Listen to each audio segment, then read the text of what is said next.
ஓம் சாந்தி. அவ்யக்தவாணி வட்டியில் அக்னி சிறகுகள் இன்னைக்கு 16வது நாள். அவ்யக்தவாணியோட டேட்டு 20/1/84. ஸோ இன்னைக்கு கிளாஸை ஒரு ட்ராயிங்கோட ஸ்டார்ட் பண்ணலாம். எல்லோரும் கையில் ஒரு பேப்பர் பெண்ணை வச்சுக்கோங்க. எல்லாமே பாயிண்ட்லேருந்து தான் ஸ்டார்ட் ஆகுது. ஈஸியான ட்ராயிங் கூட அந்த பாயிண்ட்டு தான். அதனால் நம்ம அந்த பாயிண்ட்லேருந்து ஸ்டார்ட் பண்ணலாம். ஃபஸ்ட்டு ஒரு பாயிண்ட் வரைங்க பேப்பரில். இதுதான் உண்மையிலே நான் இந்த பாயிண்ட் இந்த பாயிண்ட் தான் உண்மையிலே நான்.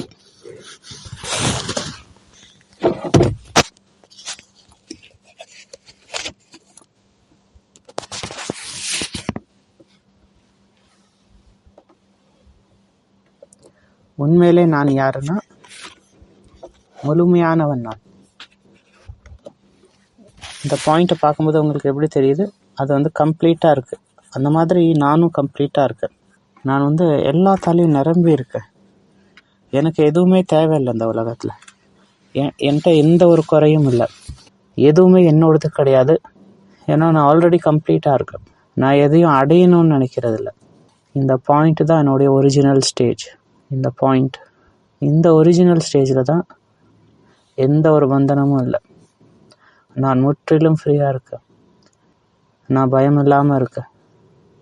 இதுதான் என்னுடைய உண்மையான பர்சனாலிட்டி, ஃபுல்லியாக இருக்கிறது. இதுதான் என்னுடைய செக்யூரான மைண்ட் செட். இதுதான் என்னுடைய ஒரிஜினல் ஸ்வரூபம். ஆத்மா 2 இடத்துல தன்னுடைய ஒரிஜினல் ஸ்டேஜில் இருக்குது. ஒன்று தன்னோட சைலன்ஸ் ஹோமில், அடுத்தது அந்த கோல்டன் ஏஜில். சத்தியுகத்தில் அதோட பார்ட் ப்ளே பண்ணிருந்தா கூட, ஆனால் அதோட ஒரிஜினல் ஸ்டேஜில் இருந்து ப்ளே பண்ணுது. அதனால தான் சத்தியுகத்தில் நம்மளுக்கு எதுவும் தேவைப்படுறதில்ல. அங்கே எந்த ஒரு ஆசையும் கிடையாது. ஆசை இல்லாமல் இருக்கும். எல்லாமே நம்ம ரொம்ப சந்தோஷமாக பண்ணுறோம், குஷியாக. இப்போ அடுத்து இன்னும் கொஞ்சம் வரையலாம். இப்போ இந்த ஆத்மா பிறப்பு இறப்பு சக்கரத்தில் வரும்போது என்ன ஆகுதுன்னா, அது எக்ஸ்பேன்ஷன் நடக்குது அதில். இப்போ அதை எக்ஸ்பேண்ட் பண்ணலாம். நம்ம எல்லோரும் சேர்ந்தே வரையலாம். ஸோ இப்போ அந்த புள்ளி வச்சுருக்கோம், அதை எக்ஸ்பேண்ட் பண்ணலாம். அந்த புள்ளி இப்போ எக்ஸ்பேண்ட் பண்ணுங்கள். எப்படி அதை பெருசாக்குறதுன்னா, அந்த புள்ளி சுற்றி அப்படியே கோடாக போடுங்க. எப்படி சிபாபாட்டேருந்து ரேஸ் வருதோ அந்த மாதிரி அந்த புள்ளியிலேருந்து ரேஸ் கொஞ்சம் கொஞ்சமாக பரவுது. அப்போ என்ன பண்ணுறோம், நம்மளை எக்ஸ்பேண்ட் பண்ணும்போது, அதாவது ஆத்மா நூறுலேருந்து நவரும்போது என்ன ஆகுதுன்னா, நிறைய விஷயங்கள் ஆசைப்படுறோம். இது வேணும், அது வேணும் அப்படின்னு நிறைய பொருட்கள் பக்கம் புத்தி போகுது. சொந்தங்களோட எக்ஸ்பேண்ட் பண்ணுறோம். ப்ராப்பர்ட்டி, சம்பந்தங்கள், இதெல்லாம் எக்ஸ்பெக்டேஷன், நிறைய விதமான எதிர்பார்ப்பு பந்தனம் கொண்டு வருது. ஒருத்தவங்க மற்றவங்க மேலே ஒரு டிபெண்டன்சி வந்துடுது, எக்ஸ்பெக்டேஷன்ஸ். ஸோ இதெல்லாம் ஒரு பந்தனத்தில் கொண்டு வருது ஆத்மா. இப்போ அதை இன்னும் கொஞ்சம் நம்ம பெருசாக வரையலாம். அந்த கோடை இன்னும் கொஞ்சம் பெருசாக்குங்க. ஃபஸ்ட்டு ஒரு புள்ளி வரைஞ்சிங்க, அதை சுற்றி அப்படியே அந்த ரேஸ் பரவுற மாதிரி லைன் போடுங்க. அதுக்கு அடுத்து இன்னும் கொஞ்சம் லைனை பெருசு பண்ணுங்க. இப்போ அதை ஒரு சிலந்தி வலை மாதிரி வரைங்க.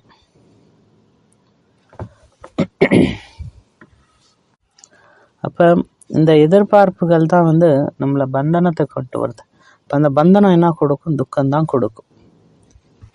ஸோ அப்போ இந்த எதிர்பார்ப்பு இதெல்லாம் என்ன ஆச்சுன்னா, என்னோடய உண்மையான சுரூபத்தை மறக்க வச்சிருச்சு. உண்மையிலே நான் யாருன்னு. அடுத்த ஃபஸ்ட்டு நான் என்னன்னு, நான் ஒரு பொண்ணு, ஒரு ஆண், அது ஃபஸ்ட்டு வருது. அடுத்த நான் எதுனா, நான் இவங்களோட எல்லாரோட பையன், பொண்ணு அப்படின்னு அந்த நான் வருது. அடுத்த நெக்ஸ்ட் நான் என்னது, நான் ஒரு சிஸ்டரு, நான் ஒரு மேனேஜர், ஒரு சென்டர் இன்சார்ஜு அப்படின்னு நிறையா அந்த நான் வந்துடுது. நான் ஒரு மருமக அப்படின்னா, நான் ஒரு ஓனர், நான் ஒரு பிஸ்னஸ் மேன் அப்படின்னு நிறையா நான் வருது. நான் ஒரு பாஸு, நான் ஒரு சிஇஓ அப்படின்னு நிறையா நான் வருது.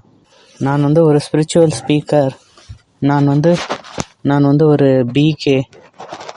இதுவும் ஒரு விதமான நான் தான்.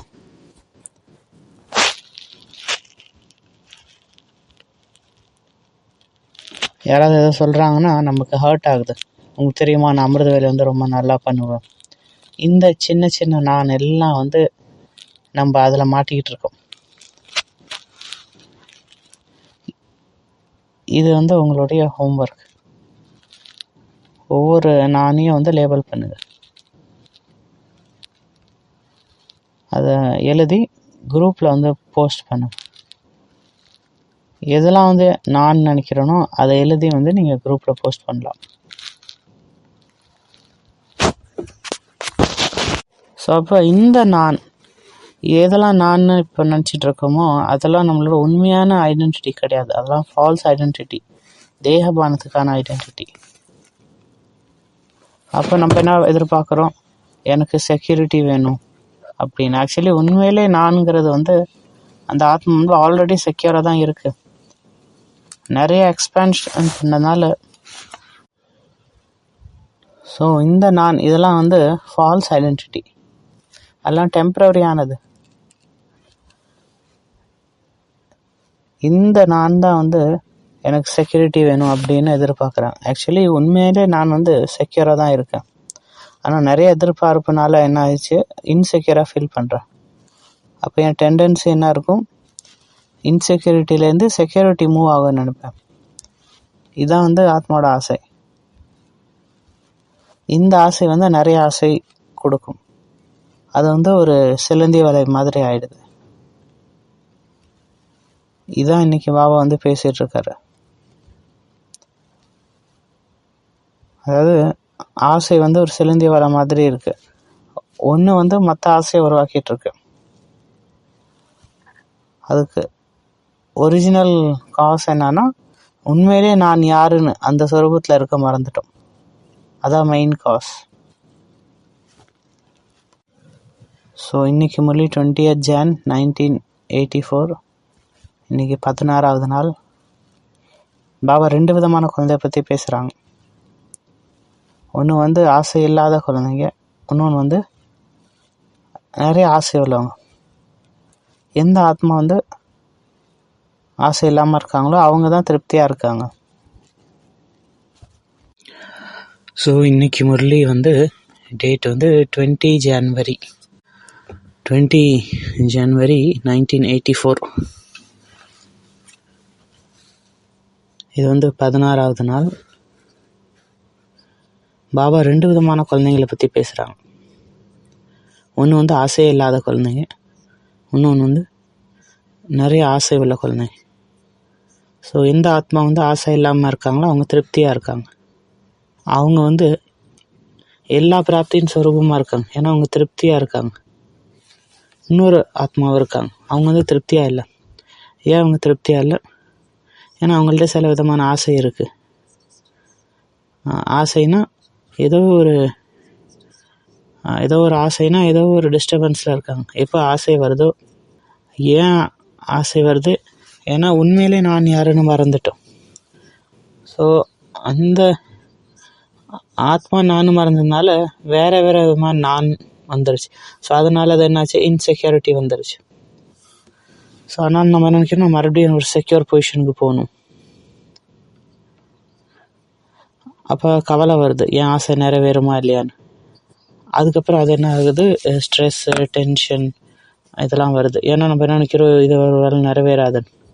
ஒரு வேளை என் ஆசை நிறைவேறலைன்னா நான் வந்து மற்றவங்க மேலே குறை சொல்லுவேன், கோபம் காமிப்பேன், இல்லை ஏதோ ஒரு சூழ்நிலையை குறை பண்ணுவேன். அதுக்கப்புறம் கோபம் வரும். அதுக்கப்புறம் அந்த கோபம் வந்து பெருசாக மாற ஆரம்பிக்குது. அது வந்து ஒரு ஹேட்ரடாக மாற ஆரம்பிக்குது மற்றவங்க மேலே. நம்ம அதுக்கப்புறம் பழி வாங்க ஆரம்பிக்கிறேன்.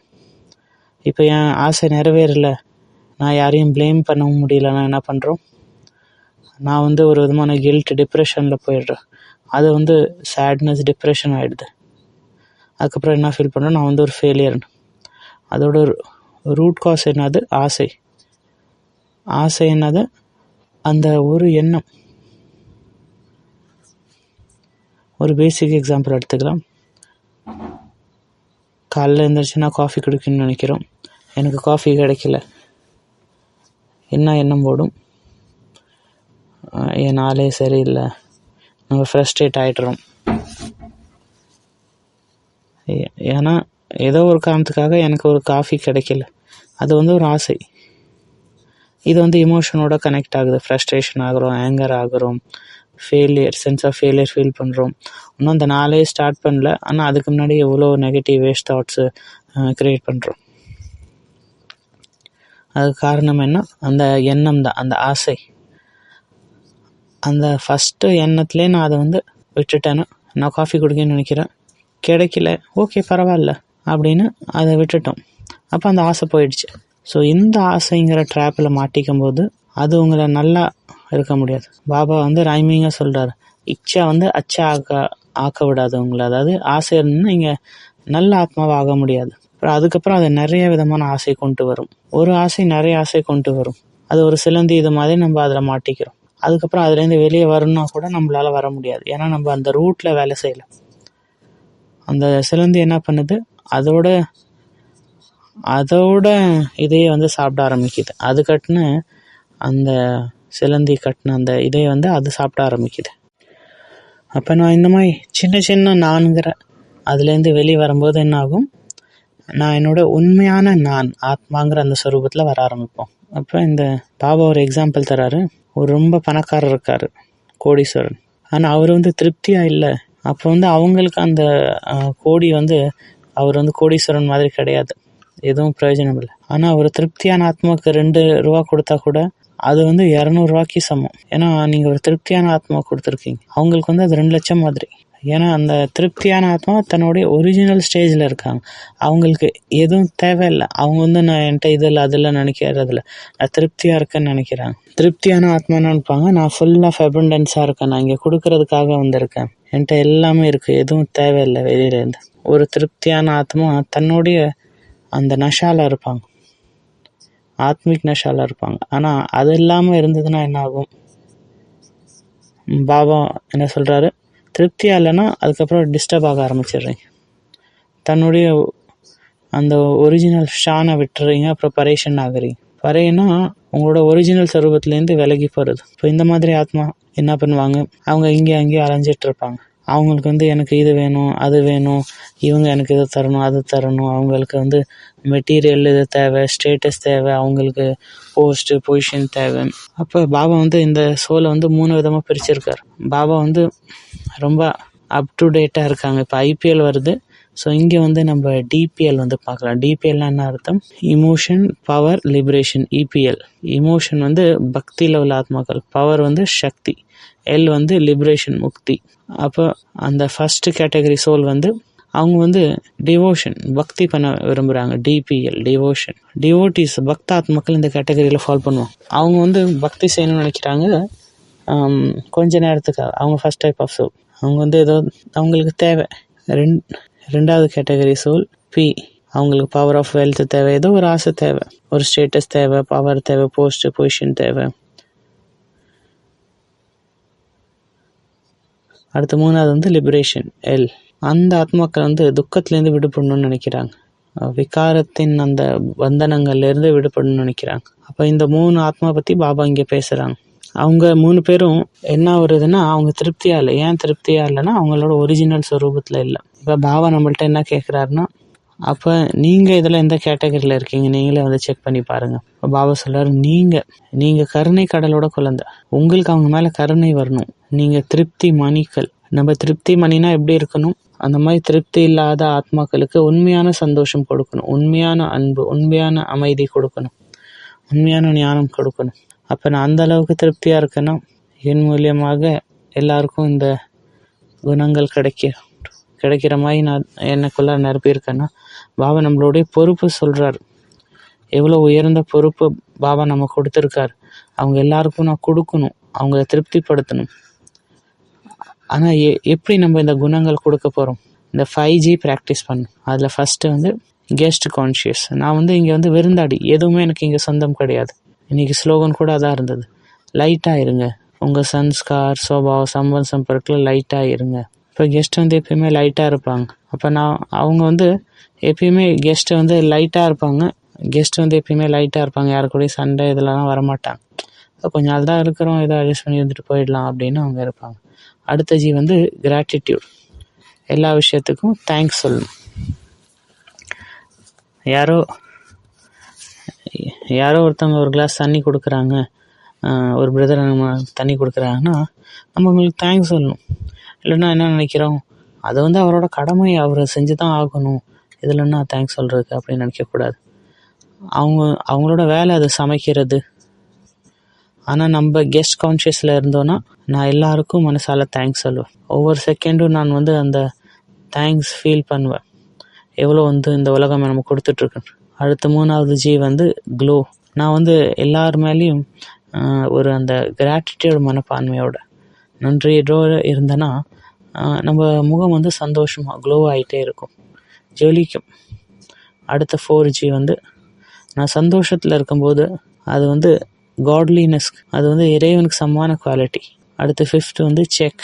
உங்கள் க்ரோத்தை செக் பண்ணுங்கள். ஒவ்வொரு செகண்ட் நான் என்ன செக் பண்ணிகிட்டு இருக்கேன்னா நான் வந்து அந்த மாதிரி பாபாவுக்கு சமமான ஸ்திதியில் இருக்கேன்னா அப்போ அது என்ன ஆகும்னா நம்ம முகம் வந்து க்ளோ ஆரம்பிக்கும். இந்த 5G பேக்லேயும் போகலாம். இப்போ ஃபோன்லலாம் 4G 5G வந்திருக்கு, 2Gலாம் கூட இருக்குது. சில நேரத்தில் நம்ம 2Gயில் இருக்கும், சில நேரத்தில் 5Gயில் இருக்கும். இப்போ நம்ம பேக்கில் போகலாம்.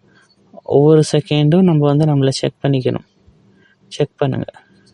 என்ன செக் பண்ணும், நான் வந்து அந்த பாப்சமான் ஸ்திதியில் இருக்கேன்னா அது என்ன கொடுக்கும், நம்மளுக்கு க்ளோ கொடுக்கும். அது என்ன பண்ணும், நம்மளுக்கு சந்தோஷத்தை கொடுக்கும். அந்த சந்தோஷம் வந்து எல்லாருக்கும் நன்றி சொல்லணும்னு மனசால தோணும். எல்லாருக்கும், பாபாவுக்கு, எல்லா விஷயத்துக்கும் நன்றி சொல்லணும்னு தோணும். அது என்ன பண்ணும், அதை நம்ம கெஸ்ட் கான்ஷியஸ்க்கு கொண்டு வரும். யார் கெஸ்ட்டு? நான் ஆத்மா இங்கே கெஸ்ட்டு. நான் ஆத்மா அந்த பாயிண்ட் ஆஃப் லைட் ஒரு கெஸ்ட்டாக இருக்கேன். ஸோ நம்ம எங்கேருந்து ஸ்டார்ட் பண்ணோம், ஒரு பாயிண்ட்லேருந்து ஸ்டார்ட் பண்ணோம். இப்போ நம்ம எங்கே வந்துட்டோம், நம்ம பாயிண்ட் ஆகணும்னு வந்துட்டேன். வெளி உலகத்தில் கூட எல்லோரும் சொல்லுவாங்க பாயிண்ட்டுக்கு வாங்க. அப்போ பாபாவாக தான் சொல்கிறார், நீங்களும் பாயிண்ட் ஆகிடுங்க. பாபா சொல்லி கொடுத்தா அந்த பாயிண்ட்டை ஞாபகம் பண்ணுங்கள், பாபாவும் பாயிண்ட், அவரை நினைவு பண்ணுங்கள் அப்படின்னு. தேங்க்யூ. ஓம்